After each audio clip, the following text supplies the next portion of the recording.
Somewhere in the cracked pixels of a forgotten game world, where server lights flicker like dying stars, there's a battle raging you probably didn't even know existed. It's not a fight with guns or dragons or demons, it's a fight to remember, to preserve, to protect. This is the battlefield of Stop Killing Games. A movement sparked not by corporate titans or profit-driven suits, but by a lone, furious voice echoing through the void, Ross Scott. The same man who once made you laugh with Freeman's mind now takes up arms for something far more serious. The very soul of gaming history.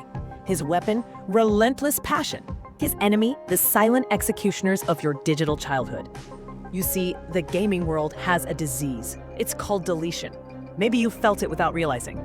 That eerie moment when you search for a beloved game only to find it's gone. Not out of stock, not unsupported, gone. Deleted. Executed by its own creators. Not with a bang, but with a quiet shutdown notice and a shrug. And this isn't just some obscure issue with indie games nobody played. No, major publishers, the giants, are guilty. They make games that require always online servers, milk them for years, then shut them down when profits dip. And when they pull the plug, it's not just the multiplayer that dies. The entire experience vanishes. No mod support, no offline patch, no way to preserve the world you once lived in. And that is where Stop Killing Games begins. But what started as a desperate cry from one man has grown into a full-blown rebellion. Over 1.4 million signatures have been gathered through the European Citizens Initiative, a staggering number that says one thing loud and clear. Gamers care, we remember, and we want justice. Not just for us, but for the generations that follow. For the kids who'll never get to visit the floating cities of Atwas Reactor. For the curious teens who'll never understand why the crew felt so revolutionary. For the old school fans who deserve to revisit BattleForge, Darkspore, or MAG. This is a nostalgia. It's cultural preservation. And yet, even as the movement gains steam, shadows gather. On the eve of potential victory, a new attack comes.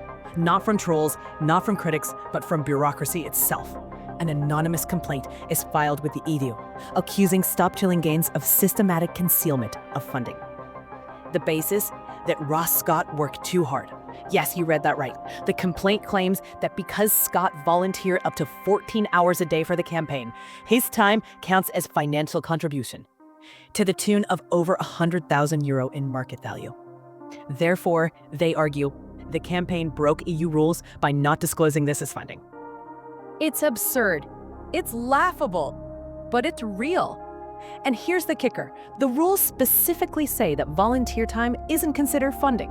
But somehow, someone is trying to weaponize Scott's dedication, his unpaid, passionate work, against the very cause he built.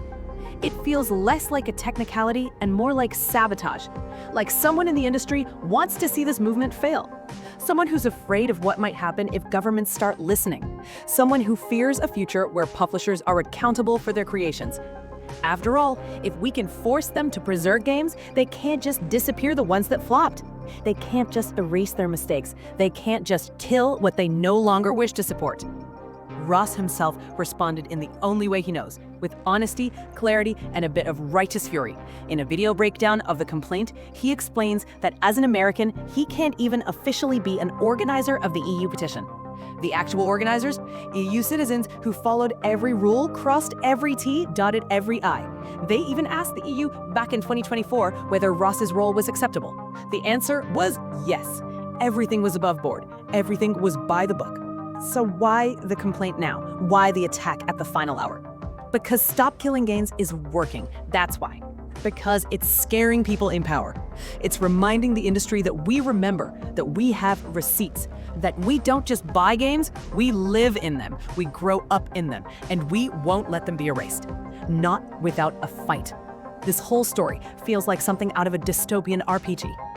A lone hero rallies the world against a dark empire, gains millions of allies, only to be stabbed in the back by the system he tried to save. And yet, despite everything, the hero stands. Because the cause is too important. Because once a game is gone, it's gone. And that shouldn't be up to a boardroom. Instead, that should be up to us, the players.